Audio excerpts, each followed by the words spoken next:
Hello, everybody. So excited to be back with you. This is Dr. Kimberly Benson-Durst. We're going to have a little bit of a vulnerability moment today. I want to talk to you about trauma and abuse recovery, but from a different angle.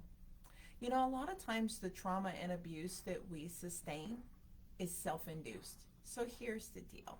I want to be really vulnerable with you, and what I would prefer not to have is any negative commentary, although you have the right to your opinion and I value them. I'd really prefer on this video really not to hear any negative commentary. Here's why. It's that commentary that I believed as truth my whole life. And here's the deal. I really was quite abusive to myself. I believed the opinions of others and I took it as truth. I took that everyone's opinion was indeed fact, and I didn't want to do that anymore. You understand now? Here's what I'm going to do. I'm going to be really, really transparent. Some of the people on here know me really well and have been with me on a multi-year journey. Some of you are new to me. I used to be 450 pounds. Yeah, I'm not anymore, right? So yay, but yeah, no, nay, yay, right? I want to kind of talk to you about what I did. I abused me as a way to silence myself from asking for help. I silenced myself because, one, I was in fear. I didn't tell people when I was raped multiple times, when I was molested multiple times by multiple different people. I didn't tell anyone when I was trafficked. Yeah, you heard me. I didn't tell anyone when I was in a domestic violence relationship before my first husband. I didn't tell anybody when I was hurting. I didn't reach out for help. I didn't tell people when I was scared, when I was experiencing real fear-gripping, life-altering trauma. So what did I do? I pulled it all in like a turtle in my shell. And what I did is I self-sabotaged and I began self-harming. My self-harming behavior was doing everything in excess. I worked in excess. Glorified workaholic, right?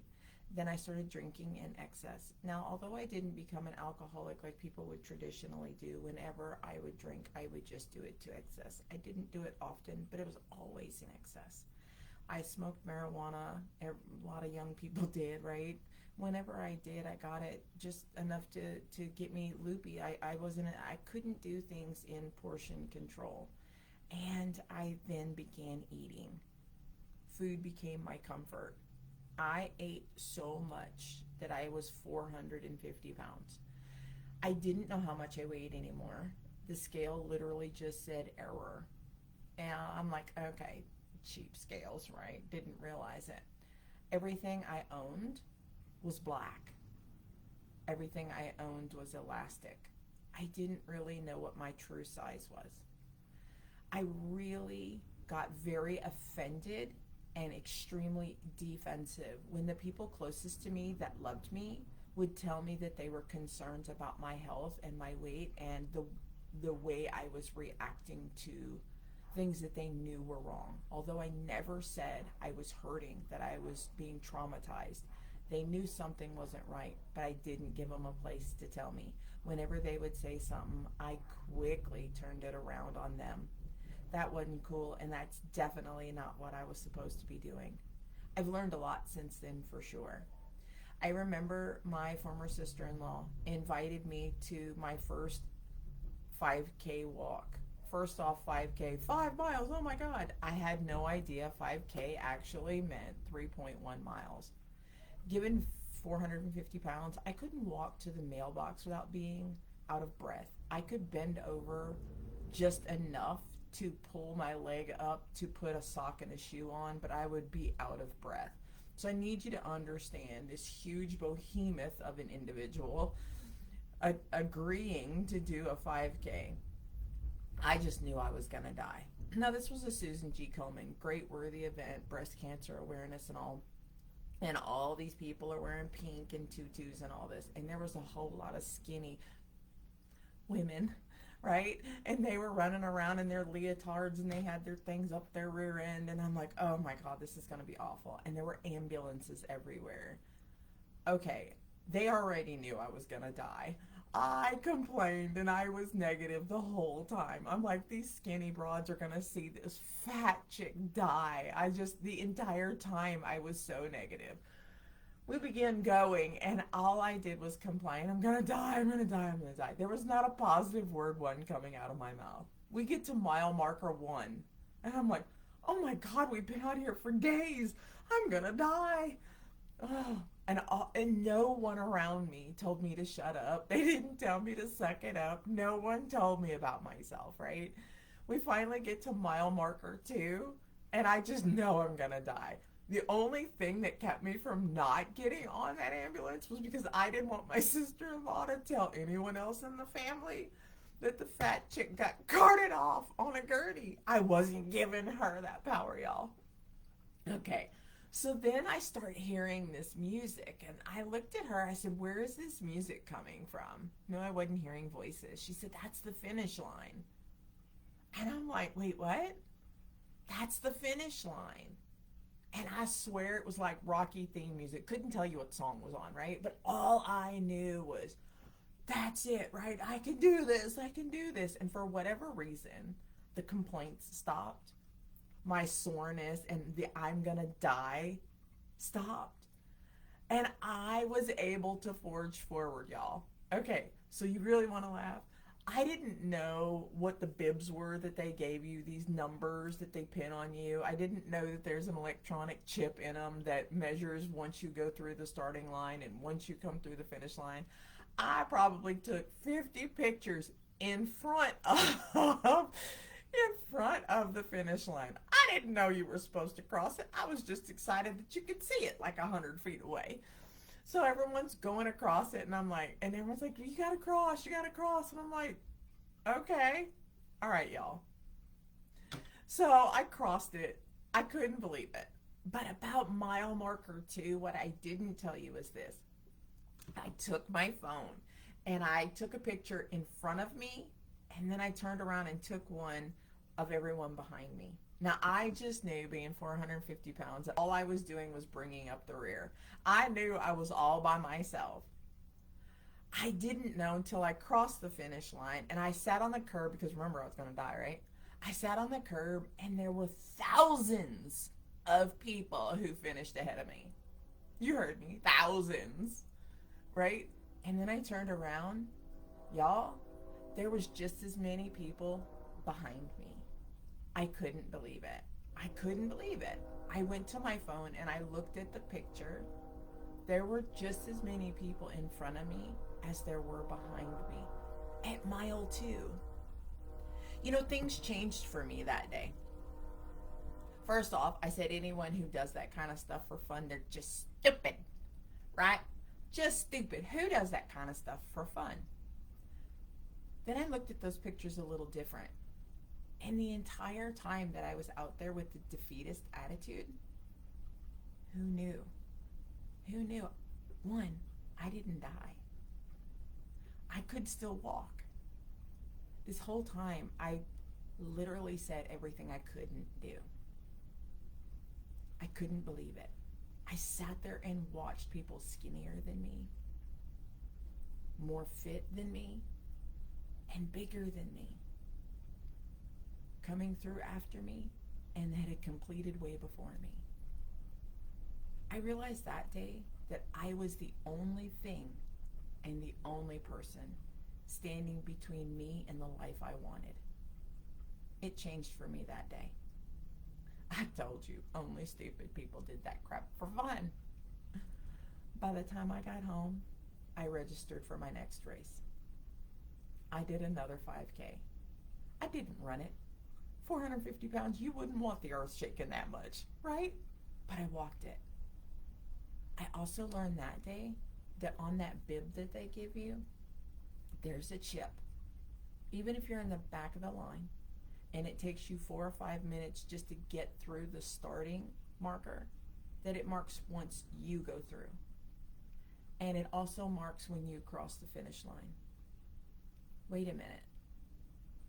I didn't realize that I went the same distance walking as the skinny chicks did running. We all ran the same race. Whether we walked or crawled or complained or were silent, we all did the same race. That day, I realized I can do this. And so I sit here before you because I wanted to talk to you about self-care. Part of the abuse and trauma that I endured, I took inside.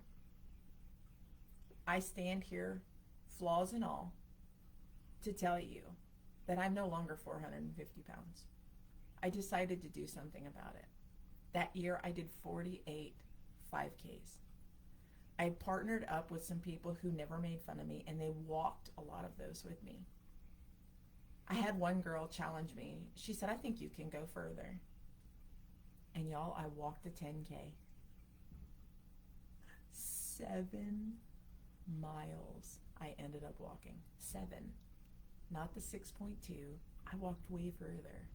I realized I was the only one standing in my way from the life I wanted.